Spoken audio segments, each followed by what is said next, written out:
Hi, so I recently just defended my PhD dissertation and became a Doctor of Philosophy in Chemistry.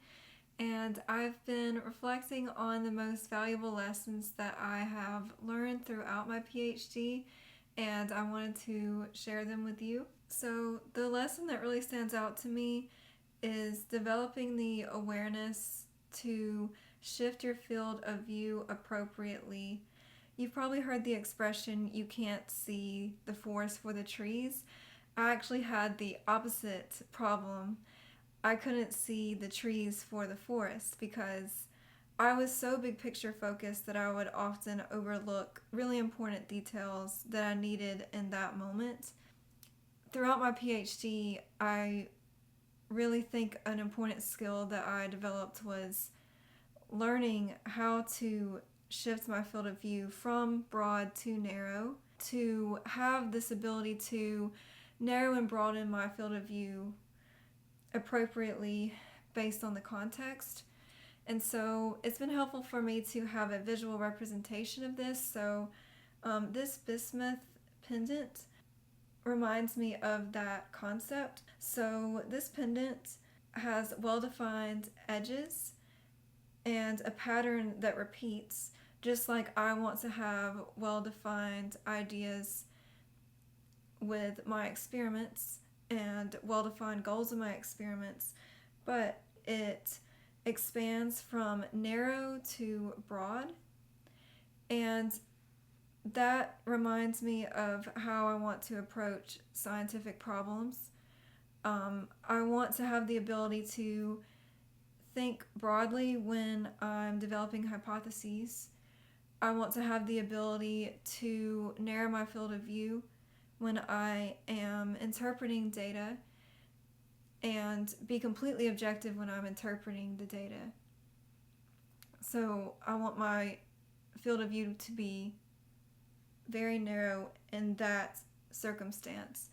However, once I have interpreted the data objectively and I start thinking about the implications of that data, then I can start to broaden my field of view again and start thinking about what variables can I change in the next set of experiments, what were the limitations of this previous experiment, and how can I make a modification to a variable in my next experiment. So you start to broaden your field of view again, but it's all within the same concept or same pattern. You can begin to think more broadly when you're thinking about forming a new hypothesis based on the results of your experiment, and when you want to start looking in the literature again. So that's been really helpful for me to have that intention. And again, just having this visual representation of this pendant. So this visual representation reminds me to stay focused on a well-defined goal, just as the edges are well-defined and the pattern remains the same, while also remaining open to expansive views and perspectives and being able to narrow or broaden my field of view appropriately, just as this pendant expands and contracts while keeping the same pattern. And so, aligned with the theme of this video, I actually am planning to expand the scope of this channel.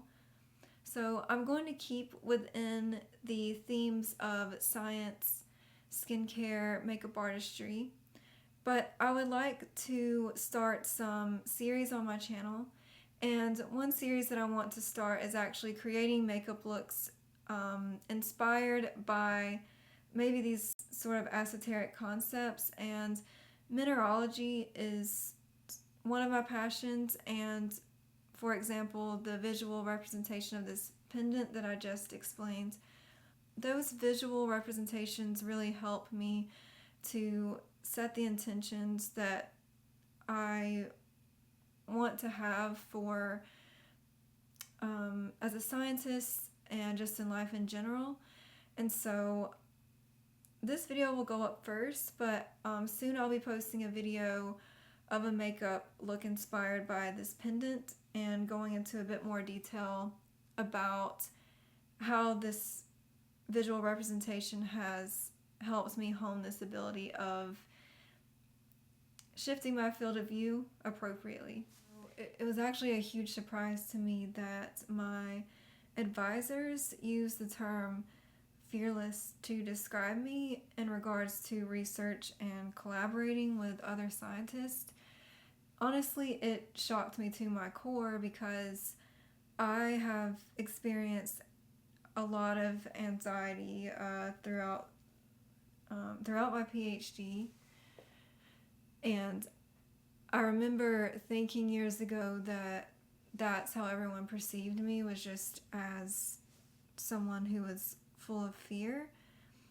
And so it was very shocking to me, but it also meant a lot to me and showed me the growth that I've had throughout my PhD, that my advisors saw me in that way, that they used the word fearless. It took me a bit to process it when they said it, but I started reflecting on it, and I really think that what they were I really think what they were I really think what they were referring to, the quality that they interpreted as fearlessness, was the desire to see the similarities in people and and how you can come together to create something.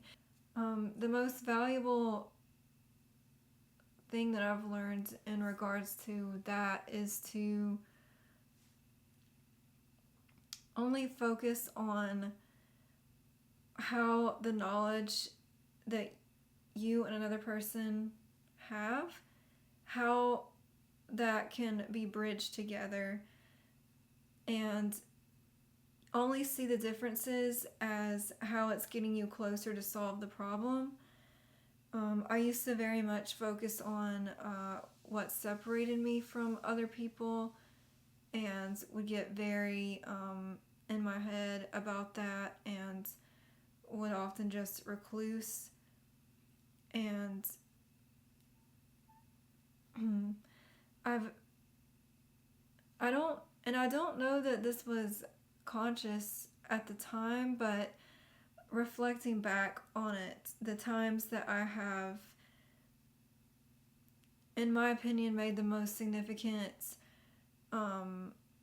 obtained the most significant data, it was when I collaborated with people, and when I stopped thinking about it.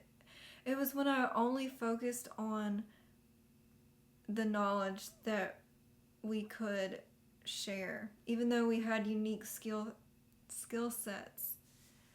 I only thought about, my full focus was on that, and I dropped everything that separated us. It's a positive thing to have differences because and unique skill sets, but any perceived differences that act as barriers to solving problems, I think it's very powerful to just visualize all of that being dropped, and you only see what you can create together based on your unique skill sets and the knowledge that you share.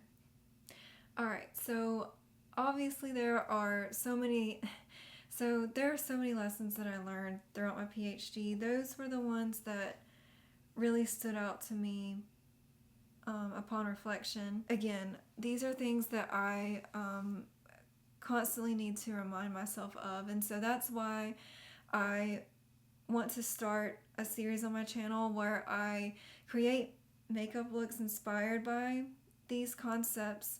And again, it will tie in mineralogy because that is one of my hobbies, and often when I look at minerals or the shapes and colors, it helps me to have a visual representation of these sort of esoteric concepts, just as I talked about with this pendant. But it won't just be confined to the mineralogy. It'll basically be just concepts that it'll basically it will be intentions that I would like to have in general, but especially for a given day, and create makeup looks inspired by that, and just start off my day with that intention. So I'm excited to start that series on my channel, and I hope that you will enjoy it. And if you're new here and that sounds interesting to you, it would mean a lot to me if you would consider subscribing to my channel. And if you made it all the way to the end of this video, please leave me a purple heart and a science emoji in the comments, and please let me know how you've been doing. I'm really excited to be back, and I've been thinking about this channel a lot. This series I mentioned is just one of the series that I'm planning to do on my channel. So I'm so excited to be back, so excited for the ideas that I want to carry out, and so excited for the new directions for this channel. And thank you so much for watching, and I'm excited to see you soon.